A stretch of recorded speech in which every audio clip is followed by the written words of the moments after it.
Okay, continue. We have several very important researcher from all over the world, Korean based researcher. We call it a special session.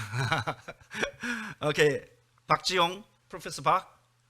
Okay, hey guys, you are.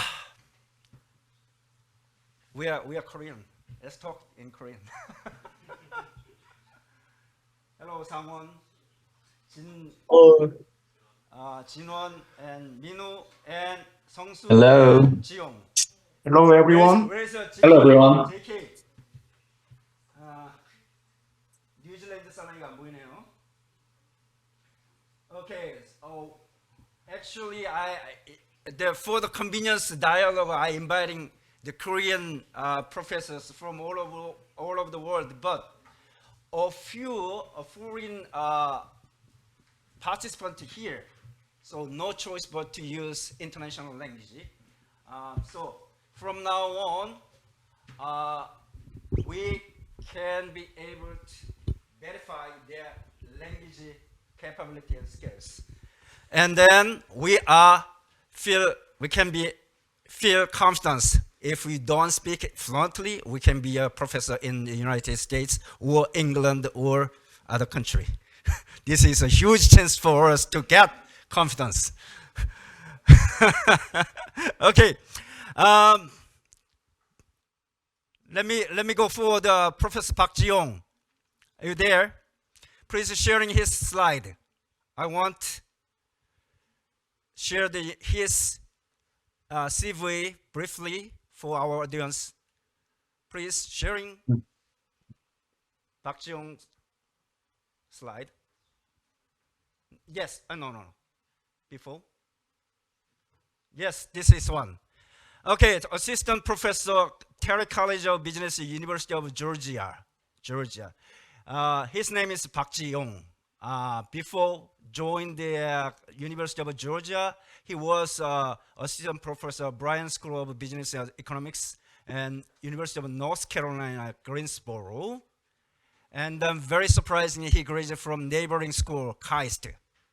And he published a very prestigious journal paper so far. It's one of the top, the researcher in management information field. That's why I'm inviting him. Professor Park Jiyong. Yeah, I'm here. Thank you for introducing Okay, me. let me ask first. How is the feeling you joining the tourism field as a management information system researcher? First of all, thank you very much for having me today. It's my great honor to be invited to this special session in the first ever World Conference on Smart Tourism. So as Professor Gu introduced, my main research area is management information systems, or shortly information systems.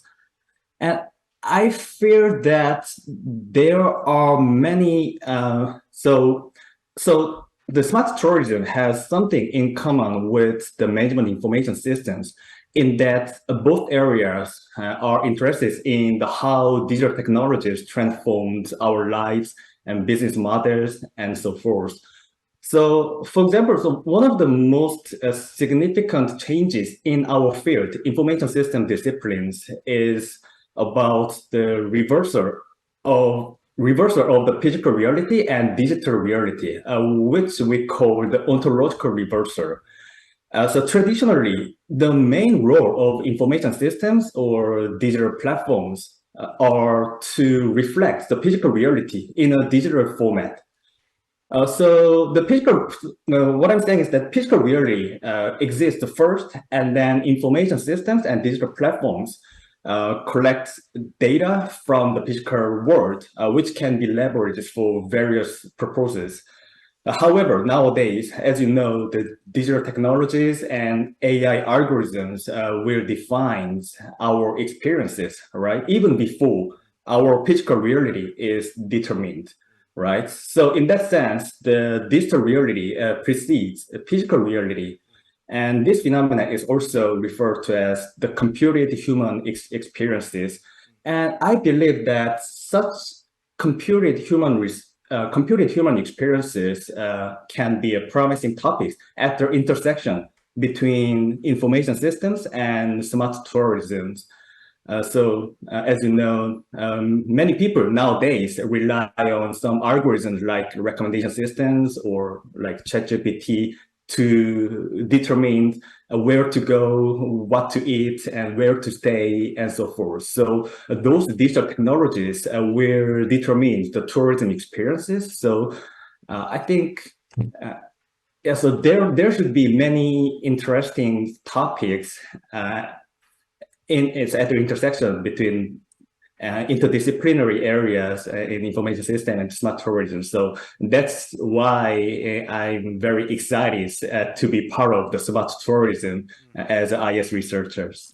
Okay, thank you very much. Jiyong Park, you have been publishing information system management science, MIS quarterly, and communication CS, ACM is most top tier journals. I know this is a very tough to publish it. And I want to ask you, how can you do this?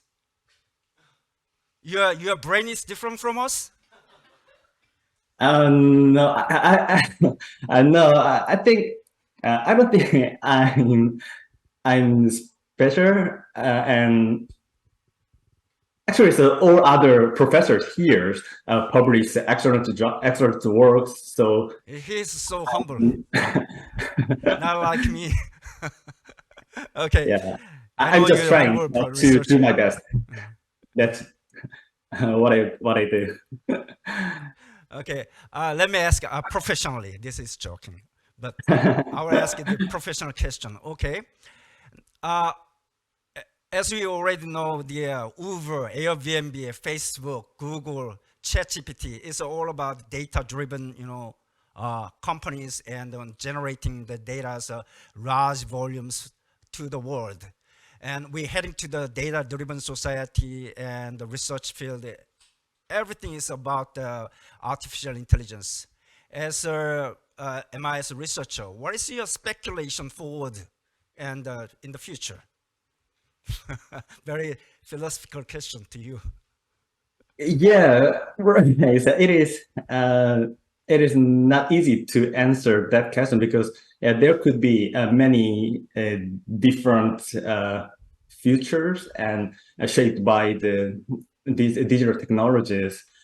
And I think your question is also related to what I mentioned earlier. So many our experiences are affected by the digital technologies, right? So, so for example, actually, nowadays many digital technologies and platforms have already penetrated into our lives, and most aspects of our lives have been already affected by the technologies. So the case in point is the Uber and Airbnb you just mentioned. So one of my one of my research examines how Airbnb and Uber have changed our moving patterns and our consumption patterns. So how such digital platforms affect the local economies and restaurants and so forth. So in that sense, I think there is already the rapid convergence between the online and offline world. So yeah, so it is not easy to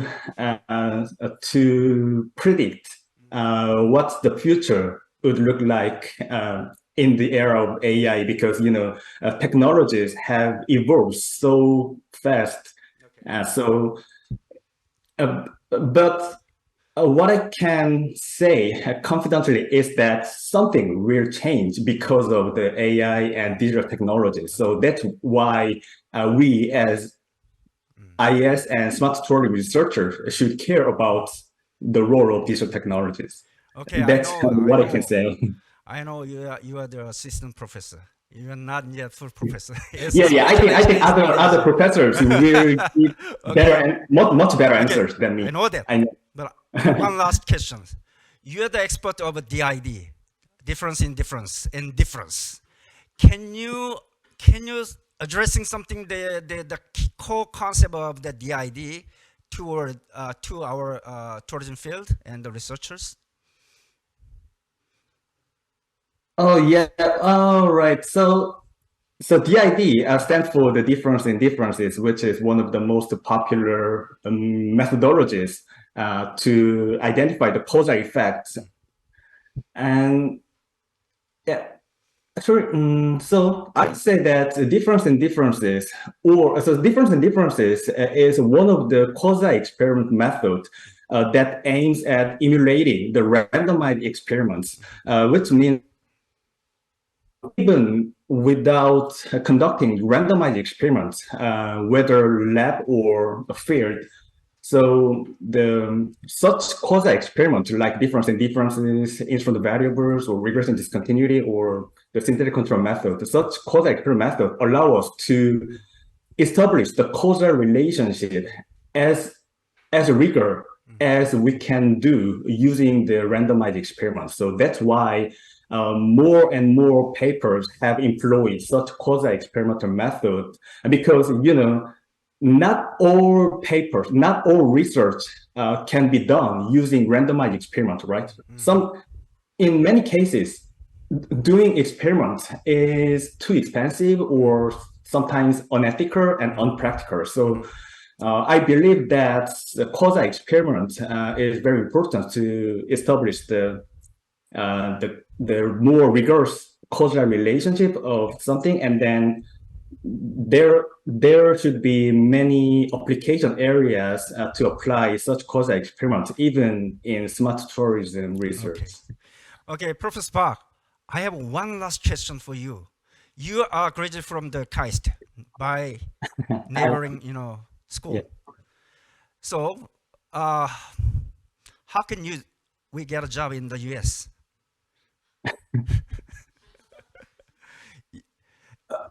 Well, I would say I was lucky enough to get a job here.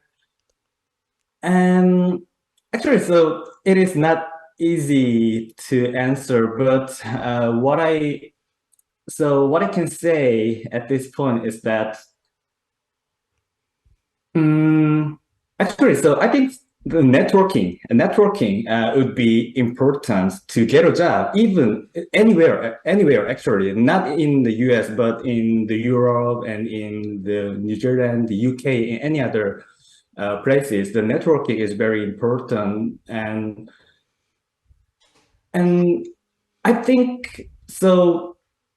So people don't need to do something special to build network and expand networks to get a job. But I think the best way to build network for the potential job opportunity is to attend the conferences, domestic or international. Especially the international conferences would be very helpful to get to know some other people and expand your own network. So I think that would be the one of the one of the important ways that especially doctoral students can consider for their expanding their opportunities Okay. globally. His answer is so humble. I know. This is a correct answer here. I am intelligent and smart. That's why I got a job No, in TS. no way. Anyway, Pak Jiyong professor, thank you for your attending our conference and shining our conference, even though you are one of the most busiest scholar in the world. Look forward to see you in the conference sooner or later. Yeah, thank you very much. And yeah, thank you again. And I'm sorry, but I gotta leave earlier. I Yeah. know that you are busy. Okay, next, Okay, thank you very professors, much. we have another park. President Park, Researcher Park, another Sangwon Park.